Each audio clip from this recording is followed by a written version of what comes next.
नमस्कार दोस्तों। आज मंजली दीदी का तीसरा भाग शुरू करने जा रही हूँ। संध्या के समय कादम्बिनी ने पूछा, क्यों रे किशन, वहाँ क्या खा आया?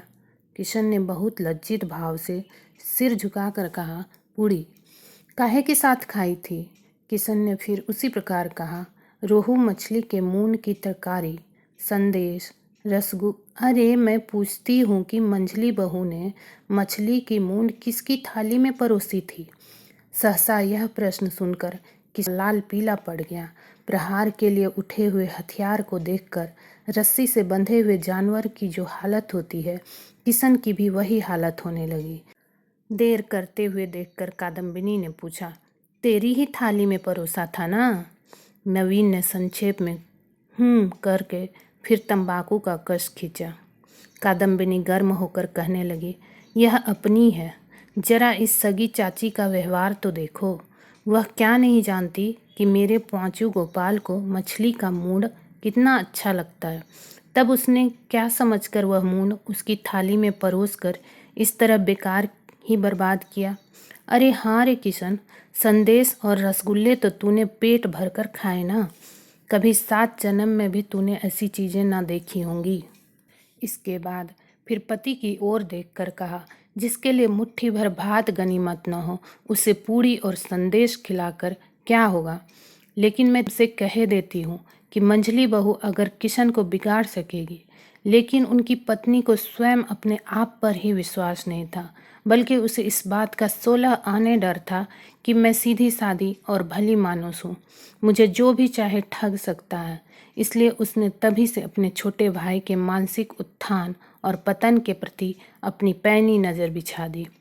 दूसरे ही दिन 2 नौकरों में से एक नौकर की छुट्टी कर दी गई।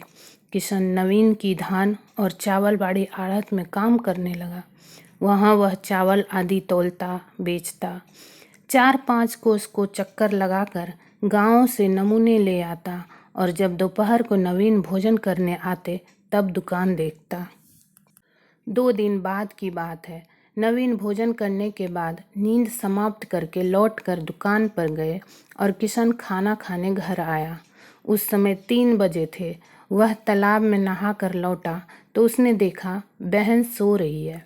उस समय उसे इतनी जोर की भूख लग रही थी कि आवश्यक होता तो शायद वह बाघ के मुंह से भी खाना निकाल लाता, लेकिन बहन के जगाने का वह साहस नहीं कर पाया। वह रसोई के बाहर वाले बरामदे में एक कोने में चुपचाप बैठा बहन के जागने की प्रतीक्षा कर रहा था कि तब अचानक उसने पुकार सुनी, किशन। वह आवाज़ उसके कानों को बड़ी भली लगी।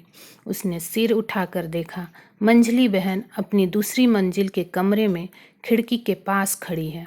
किशन ने एक बार देखा और फिर सिर झुका लिया। थोड़ी देर में हेमांगिनी नीचे उतर आई और उसके सामने आकर खड़ी हो गई। फिर बोली, कई दिन से दिखाई नहीं दिया किशन, यहाँ चुपचाप क्यों बैठा है? एक तो भूख में वैसे ही आंखें छलक उठती है, उस पर ऐसी स्नेह भरी आवाज़। उसकी आंखों में आंसू मचल उठे। वह सिर झुकाए चुपचाप बैठा रहा, कोई उत्तर न दे सका। मंझली चाची को सभी बच्चे प्यार करते हैं।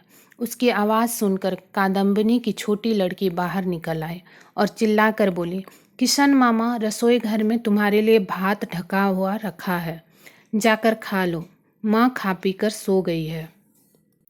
हेमांगिनी ने चकित होकर कहा, किशन ने अभी तक खाना नहीं खाया और तेरी माँ खा पी कर सो गई? क्यों रे किशन, आज इतनी देर क्यों हो गई? किशन सिर झुकाए बैठा रहा। टूनी ने उसकी ओर से उत्तर दिया, मामा को तो रोजाना ही इतनी देर हो जाती है।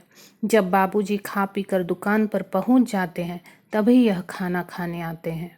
हेमांगिनी समझ गई कि किशन को दुकान के काम पर लगा दिया गया है। उसे यह आशा तो कभी नहीं थी कि उसे खाली बैठाकर खाने को दिया जाएगा। फिर भी इस ढलती हुई बेला को देखकर और भूख प्यास से बेचैन बालक के मुंह को निहार कर उसकी आंखों से आंसू बहने लगे। वह आंचल से आंसू पोंछती हुई अपने घर चली गई और कोई 2 ही मिनट के बाद हाथ में दूध से भरा हुआ एक कटोरा लेकर आ गई। लेकिन रसोई घर में पहुंचते ही वह कांप उठी और मुंह फेर कर खड़ी हो गई। किशन खाना खा रहा था। पीतल की एक थाली में ठंडा, सूखा और ढेले जैसे बना हुआ भात था। एक और थोड़ी सी दाल थी और पास ही तरकारी जैसी चीज। दूध पाकर उसका उदास चेहरा खुशी से चमक उठा। हेमांगिनी दरवाजे से बाहर आकर खड़ी रही। भोजन समाप्त करके किशन जब ताल पर कुल्ला करने चला गया, तब उसने झांक कर देखा, थाली में भात का एक दाना भी नहीं बचा है। भूख के मारे वह सारा भात खा गया है। हेमांगिनी का लड़का भी लगभग इसी उम्र का था।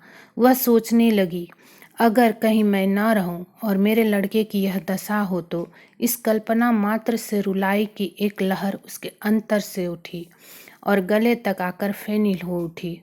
उस रुलाई को दबाए हुए वह अपने घर चली गई। दोस्तों, मंजली दीदी का तीसरा भाग समाप्त हुआ। अगले भाग के लिए बने रहें। तब तक के लिए धन्यवाद।